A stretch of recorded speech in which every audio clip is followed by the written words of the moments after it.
Fini les vacances, la semaine prochaine, c'est la rentrée. Et pour les eurodéputés aussi. Ils seront de retour à Bruxelles au Parlement européen dès le lundi 29 août. À partir de mercredi, la Slovaquie envoie ses ministres présenter les priorités de sa présidence de l'Union dans les différents domaines.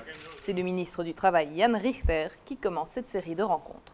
Attention, cet été, un élément a changé.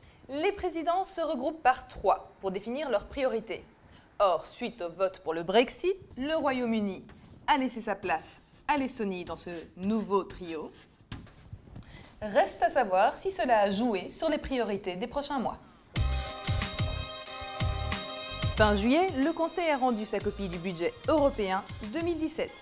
Ce sera au tour des eurodéputés de plancher dessus dès le 31 août. Recherche, innovation, Erasmus+, Fonds européen aux plus démunis, le Conseil veut stimuler la croissance et créer des emplois.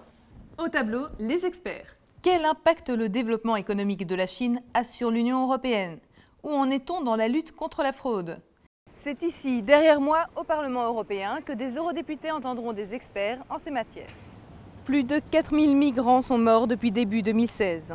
Quelles conditions un non-européen doit-il remplir pour bénéficier d'une protection internationale? Quelle sera la définition d'un statut uniforme pour les réfugiés? Les députés en débattront cette semaine aussi.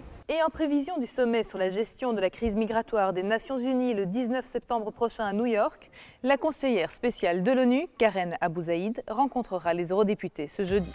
Et pour finir, après avoir refusé l'invitation à maintes reprises, l'ancien commissaire européen allemand Günther Verheugen viendra enfin au Parlement.